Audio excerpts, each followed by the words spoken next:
C'est un plaisir d'accueillir Monseigneur Martin Laliberté pour une chronique à saveur culturelle.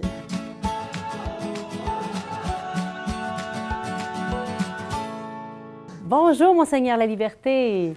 Bonjour Geneviève. Alors, pendant de nombreuses années, vous avez été missionnaire au Brésil et même que maintenant, depuis 10 ans, vous êtes accompagnateur spirituel de la communauté brésilienne ici même à Québec. Oui, effectivement. Un beau parcours. Alors, en pensant à tout ce parcours d'intégration culturelle, selon votre expérience, j'aimerais savoir quels sont les apports positifs que les communautés culturelles ont apporté à notre vie d'Église ici au Québec. Tu sais, la situation de notre Église a changé beaucoup au cours des dernières années. Puis quand on va dans nos églises maintenant ici à Québec ou dans d'autres régions aussi du Québec, à Montréal, c'est très frappant, on voit que nos églises sont remplies. Il y a une participation de plus en plus nombreuse de gens qui nous viennent d'autres communautés culturelles. Tout à fait. Et c'est toujours intéressant de voir qu'il y a comme un renouvellement dans notre Église par les immigrants qui nous arrivent. Tu sais, au Québec, il y a quelques années, les bien-pensants, l'élite intellectuelle pensaient que la religion, c'était quelque chose du passé. Que c'était fini. Oui, puis qu'on n'entendrait même plus parler de Dieu au Québec bientôt. Et là, tout d'un coup, Dieu est revenu dans les valises des immigrants. Ah, c'est beau, ça. Ben oui. Regarde, ils sont arrivés tous avec ils arrivent de leur pays, avec leur culture, mais aussi avec leur foi. Leur ardeur. Leur ardeur. Certains sont catholiques, certains sont chrétiens protestants, certains sont bouddhistes, sont musulmans, sont hindous, mais ils arrivent tous avec leur foi et ils essaient de s'intégrer ici au Québec. Et pour les catholiques, bien, ils essaient de s'intégrer à la communauté catholique qui est déjà ici présente. Sauf que des fois, il faut qu'il y ait un mouvement des deux côtés. Une intégration de ceux qui arrivent à nos communautés chrétiennes et un accueil des communautés chrétiennes d'ici à ces gens-là qui nous arrivent. Mais souvent, ils arrivent, ils sont des jeunes familles. Alors, ils redonnent une certaine vie à notre Église. Aussi, dans des façons de vivre la foi un peu différentes, dans des rythmes différents, rien qu'au niveau de la liturgie. Alors, ils peuvent redonner vie à nos communautés dans la mesure où il y a une rencontre qui se passe entre les deux. Ici, à Québec, on a des communautés de langue espagnole, on a des communautés africaines, mais l'Afrique, c'est plus qu'un pays, mais on a des communautés africaines, de Madagascar, du Vietnam, brésiliennes, dont je fais l'accompagnement, avec lesquels je suis depuis presque une dizaine d'années. Même avant d'être évêque ici à Québec, je venais à Québec régulièrement accompagner la communauté brésilienne.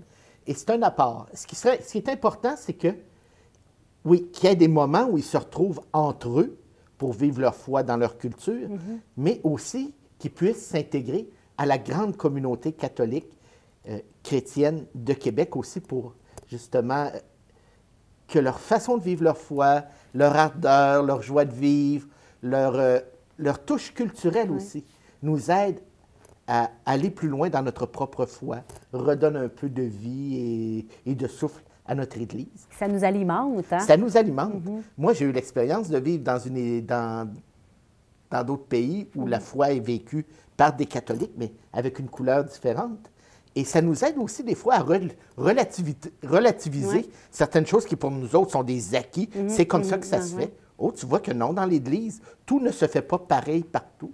Et ça nous aide des fois à être prêts à accueillir des changements, des nouvelles façons de faire. Et je pense que les jeunes familles chrétiennes, catholiques qui nous arrivent de l'étranger peuvent redonner un souffle à notre vie d'Église aujourd'hui. Un souffle de vie. Oui. Et dans quelques minutes, justement, nous verrons un reportage sur des membres d'une communauté hispanophile du côté de la Beauce.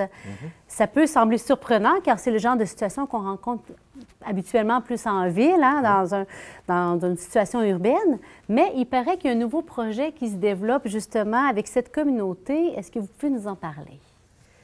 Bien oui, depuis quelques années, par exemple, dans le secteur de la Beauce, il y a beaucoup d'entreprises, de petites, moyennes entreprises qui emploient de plus en plus des travailleurs qui viennent de l'étranger. Dans l'agriculture aussi, il y a beaucoup de travailleurs temporaires étrangers et beaucoup de langue espagnole. Et les communautés chrétiennes dans ce coin-là sont vues comment on fait pour accompagner ces gens-là. Et tout récemment, on a nommé un jeune prêtre, Jonathan Chavez, dans la paroisse de Saint-Georges-Sartigan, Notre-Dame-des-Amériques, en Beauce. Et puis, il y a aussi un diacre permanent qui vient d'arriver il y a 2 ans de Colombie, qui était déjà diacre permanent quand il est arrivé. Il est ordonné en Colombie. Et maintenant, il travaille dans une entreprise en Beauce. Et là, il y a un projet dans la paroisse pour développer une pastorale ou un accompagnement pour les familles de langue espagnole, hispanophone, latina, de la Beauce. Alors, c'est quelque chose de tout nouveau. Parce qu'il y en a des temporaires, mais il y en a qui sont venus aussi pour s'établir, pour rester ici. Et il y a beaucoup de familles, c'est ça.